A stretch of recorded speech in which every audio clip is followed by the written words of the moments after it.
Olá, estudantes da segunda série, tudo bem com vocês? Sejam todos bem-vindos, sejam todas bem-vindas à aula de História. Eu, professor Paulo Brito, Jéssica, nossa intérprete, para conversar com vocês sobre iluminismo, liberalismo econômico, né? Vamos aqui dar uma olhadinha nos nossos objetivos, né, da aula, conhecer as bases do liberalismo econômico. Essa teoria econômica, né, que surge aí com o iluminismo, se contrapõe ao mercantilismo econômico do período moderno e propõe aí novas formas, né, de economia, de enriquecimento da nação, né, de se fazer comércio, né, se distanciando do pacto colonial, se distanciando de algumas características que nós tínhamos no Estado moderno. Então, convido a você a vir com a gente fazer essa discussão, aprender um pouco sobre liberalismo econômico. Afinal de contas, você lembra aí quem foi Adam Smith?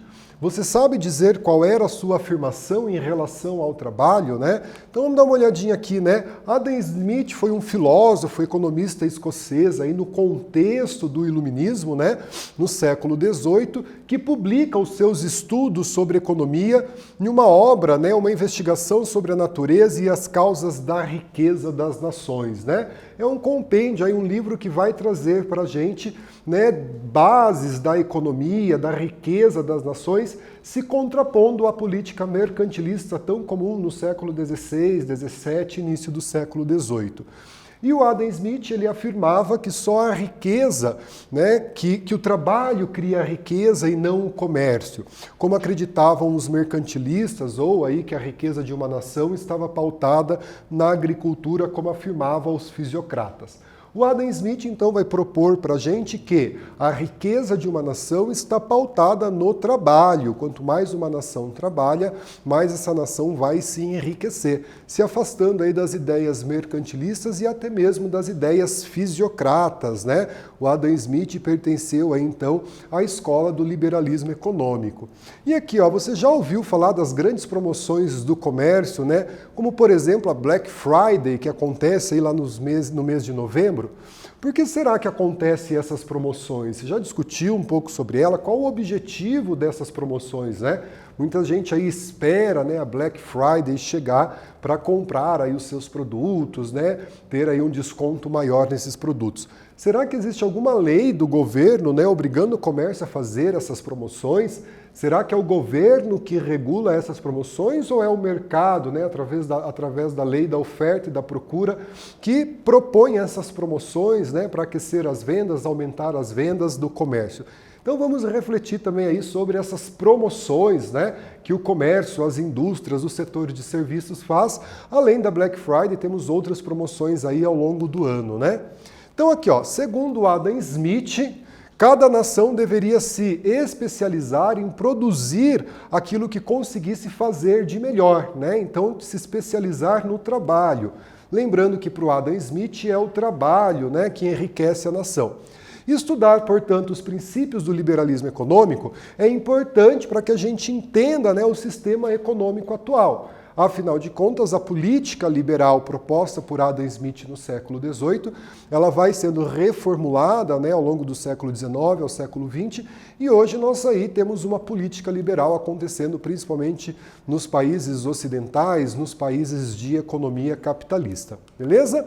Então aqui, ó, para entender o liberalismo, a gente precisa entender também o movimento anterior ao liberalismo, que é a escola fisiocrata, né? A escola fisiocrata tem como expoente François Quesnay. E o Quesnay, né, e outros fisiocratas, eles criticavam o mercantilismo, né? Aquela ideia de que a riqueza de uma nação estava pautada no acúmulo de metal precioso, a ideia do protecionismo alfandegário, a ideia do pacto colonial e do mercantilismo. Os fisiocratas afirmavam que a única fonte de riqueza era a terra, era a agricultura, né? Por isso a agricultura ela devia ser a atividade mais importante, né? A mais importante era a lei, portanto, da oferta e da procura. Os fisiocratas, eles estavam pautados em uma teoria, né, proposta por Malthus, que a população estava crescendo em progressão geométrica, enquanto que a produção de alimentos crescia em progressão aritmética, ou seja, né, a população ela dobrava de tamanho de tempos em tempo e a produção de alimentos não acompanhava esse crescimento da população. Sendo assim, para os fisiocratas, como François Quesnay, a riqueza de uma nação está pautada na agricultura, na terra, né? Quanto mais uma nação produzir com relação à agricultura, mais rica essa nação vai ser, né? E aqui, ó, o governo não devia intervir na produção ou no comércio de mercadorias. Daí a gente já começa a entender um pouco as bases do liberalismo, né? Devia apenas incentivar o progresso, o desenvolvimento. Os fisiocratas criaram, né, uma expressão, uma lei que resume esse pensamento, né, em francês, laissez-faire, laissez-fazer. Laissez-passer, le monde va de lui-même, que a gente pode traduzir aí, deixe fazer, deixe passar, que o mundo caminha por si só. Ou seja, né, contrário, portanto, às políticas protecionistas típicas da economia mercantilista. Então, deixe produzir, deixe vender, deixe comprar. A lei da oferta e da procura vai regular essas relações econômicas segundo a fisiocracia, uma teoria um pouco anterior ao liberalismo, mas que já traz ali conceitos do liberalismo quando diz, por exemplo, que o governo não deve intervir na produção ou no comércio de mercadorias, né? Que o comércio se autorregula pela lei da oferta e da procura, e essa expressão em francês, deixe fazer, deixe passar, né? Que a gente tem uma atividade, vou ler o enunciado da atividade, né? Monte uma tabela com 2 colunas cujos títulos sejam, de um lado, mercantilismo, de outro lado, fisiocracia. Entre os itens abaixo, agrupe na primeira coluna aqueles que se referem ao mercantilismo e na segunda coluna aqueles que se definem como fisiocracia. Então nós temos um conjunto de palavras e você vai organizar esse conjunto de palavras. Quais palavras se relacionam com o mercantilismo, quais palavras se relacionam com a fisiocracia, e a gente volta a fazer a correção dessa atividade juntos.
Galera, voltamos para corrigir a atividade, né? Então você tem aí um conjunto de palavras e você deve organizá-las numa primeira coluna as palavras que fazem relação ao mercantilismo, na segunda coluna as palavras que fazem relação com a fisiocracia.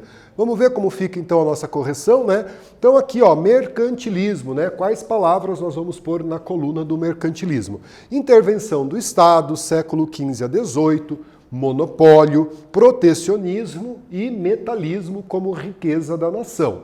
Na fisiocracia, lei da oferta e da procura, agricultura, liberdade econômica e o laissez-faire, né? Deixe fazer, aquela expressão que denota aí as características do liberalismo aqui na fisiocracia. Então aqui, ó, liberalismo econômico, né? As nações com perfil agrícola se dedicariam à agricultura e as industrializadas à produção industrial. Vale lembrar, né, que a Revolução Industrial que começa na Inglaterra, ela está se expandindo para outros países da Europa, se expandindo para os Estados Unidos, se expandindo para o Japão, a partir do momento que a burguesia vai ocupando esse espaço de poder. Então, assim como os fisiocratas, Adam Smith, teórico do liberalismo econômico, também defende a livre concorrência de produtos e o livre comércio entre as nações, ou seja, né, as nações precisam ser livres sem o protecionismo alfandegário que havia nas políticas mercantilistas, né? Será que essa ideia ela foi muito bem recebida pela burguesia da Inglaterra? Né? Como que a burguesia inglesa recebeu essa ideia, né? Essa situação, né? Da deixar fazer, deixar entrar do liberalismo econômico, uma importante reflexão para que a gente possa fazer, né? Então aqui, ó, liberalismo econômico, né? Esse conceito de mão invisível que o Adam Smith traz para a gente, né? Vamos dar uma olhadinha aqui nesse conceito de mão invisível. A mão invisível do mercado, ou seja, o mercado ele se autorregula, ele conduziria o progresso econômico sem a mão pesada do governo, ou seja, né? Sem a intervenção do governo, criando barreiras alfandegárias para os produtos, né, importados, para importações, para exportações. Deveria ser o quê? A economia ela se autorregula pela lei da oferta e da procura. Então tá aqui, né?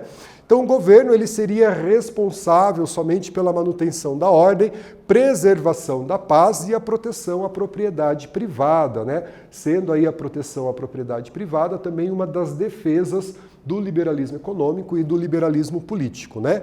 Os indivíduos, portanto, né, agentes econômicos, sem o Estado intervindo nos negócios, trabalhariam para satisfazer os seus interesses. Então essa burguesia vai trabalhar aí no desenvolvimento dos países, no desenvolvimento da economia, através do trabalho. Lembrando que, para o liberalismo econômico, a riqueza de uma nação ela está pautada no trabalho, se contrapondo à ideia mercantilista de que a riqueza de uma nação estava pautada no acúmulo de metal precioso.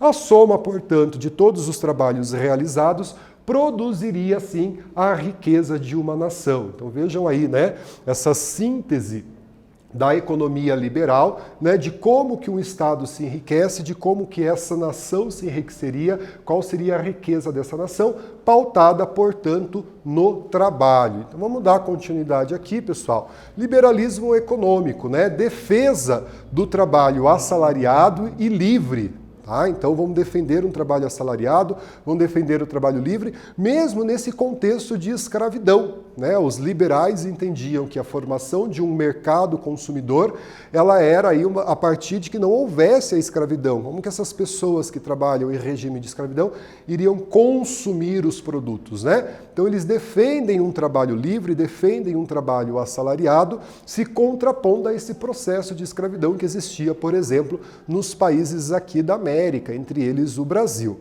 Defesa da liberdade individual e da propriedade privada, então essa ideia, né, do comércio ser livre, das pessoas terem iniciativa para fazer o comércio sem estar atrelados às amarras do governo em uma política mercantilista. E aqui o preço da mercadoria reduziria e o lucro poderia ser maior se houvesse essa livre concorrência, né? Então esse desenvolvimento da nação pautado nesse liberalismo econômico, né, aumentando a concorrência, com vistas aí a diminuir o preço do produto, porém gerar cada vez aí um lucro maior para a burguesia. E aqui a gravura, né, do Adam Smith, né, os livros, os maiores benfeitores da humanidade. Vamos dar uma olhada aqui, a gente tem uma atividade para fazer. Veja aqui o nosso texto, né?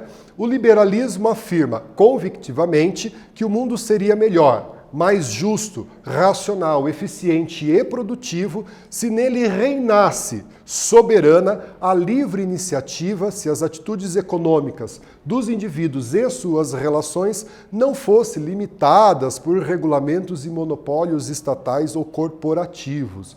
Ideia do liberalismo. Olha a nossa pergunta, né? Considerando o texto, responda quais são as principais ideias defendidas pelo liberalismo econômico. A gente volta para fazer a correção juntos da atividade.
Galera, vamos corrigir a nossa atividade, né? Um texto aí bem interessante para a gente entender o texto e uma pergunta, né? Quais as principais ideias defendidas pelo liberalismo econômico? Então vamos aqui numa possibilidade de resposta, né? O trabalho como fonte de riqueza, ou seja, a riqueza da nação está pautada no trabalho.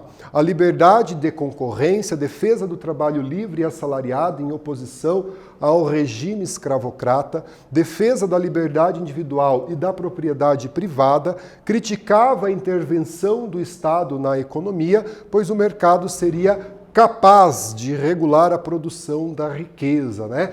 E aí a lei da oferta e procura. Então veja aí que a gente traz nas nossas respostas aí algumas características do liberalismo. E aqui, ó, liberalismo econômico, se a gente for pensar aí nas vantagens do liberalismo econômico, né?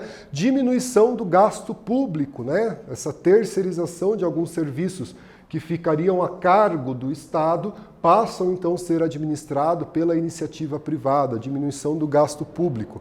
Melhoria dos serviços com competitividade, uma vez que nós não vamos ter aí, né, essas empresas estatais, né, a gente abre o mercado para a livre concorrência, gerando uma maior competitividade e também aí os serviços, uma melhoria nos serviços. Fim do protecionismo e das barreiras alfandegárias, né, então não haveria aí a cobrança de impostos pelos produtos importados, encoraja a produção e a venda de produtos tradicionais de um país, trazendo a riqueza em retorno. Então, algumas vantagens aqui do liberalismo econômico e agora a gente vê algumas desvantagens do liberalismo econômico. Então, também é apontada aí algumas desvantagens dessa teoria. Então vamos lá, né? Aumento da desigualdade econômica, né? Ele entende que a desigualdade é justa, já que cada um é livre para empreender, produzir e arrecadar o resultado dos seus esforços.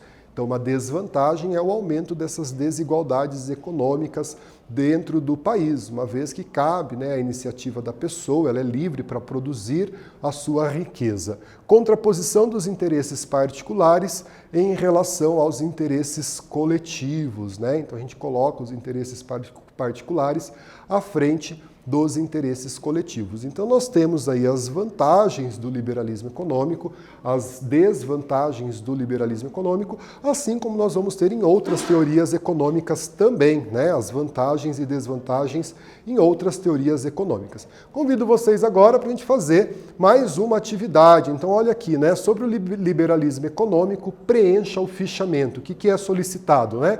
Principal autor. Qual é o principal autor do liberalismo econômico, a principal obra? Uma característica desse liberalismo econômico, uma vantagem e uma desvantagem. Vamos fazer aí um fichamento sobre o liberalismo econômico e a gente volta corrigindo essa atividade.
Pessoal, vamos então corrigir o nosso fichamento, né? Afinal de contas, qual o principal autor do liberalismo, a principal obra, né? Uma característica, para a gente sempre lembrar, a característica principal, uma vantagem e uma desvantagem. Trago para vocês, então, o principal autor daí do liberalismo, Adam Smith, né? O escocês Adam Smith, escreveu uma obra chamada A Riqueza das Nações, que traz aí as bases do liberalismo. Uma característica, né, o trabalho como sinônimo de riqueza. Então, para o liberalismo econômico do Adam Smith, a riqueza de uma nação está pautada no trabalho. Uma vantagem, né? Diminuição dos gastos públicos e uma desvantagem, o aumento da desigualdade social, da desigualdade econômica. Então, aí um fichamento. Você pode fazer o fichamento do liberalismo, da fisiocracia, do mercantilismo, né? Uma forma aí de estudo da gente consultar os conteúdos sempre que necessários. Beleza? Então, aqui, ó, retomando, né, as ideias da fisiocracia, aquela expressão em francês, laissez-faire, laissez-passer, le monde va de lui-même, né? O que ela significa? Deixe fazer, deixe passar, que o mundo caminha por si mesmo, ele se autorregula, né? Através da lei da oferta e procura. Os fisiocratas acreditavam que a riqueza de uma nação estava pautada na agricultura, pautada na terra, uma vez que havia um crescimento populacional, né, expoente, aí, crescendo, né, duplicando a população, e eles acreditavam que a produção de alimentos não cresceria no mesmo ritmo, portanto, os países que, né, investissem na agricultura seriam aí países ricos. Adam Smith, em As Riquezas das Nações, lança, portanto, aí as bases da teoria conhecida como liberalismo econômico, né? Fim da intervenção do Estado na economia, ou seja, vai se afastando das características do mercantilismo, teoria econômica do século XV, XVI, XVII e início do século XVIII, quando a gente tem o liberalismo econômico. Defesa da livre iniciativa, das liberdades e da propriedade privada. E para o liberalismo, a soma do trabalho de todos é, portanto, a fonte de riqueza das nações. Aí a riqueza de uma nação, portanto, pautada no trabalho. Galera, chegamos ao fim do nosso bate-papo. Agradeço a sua presença, agradeço a sua participação. Jéssica, obrigado pela tradução. Fiquem bem, se cuidem e até a próxima. Tchau, tchau.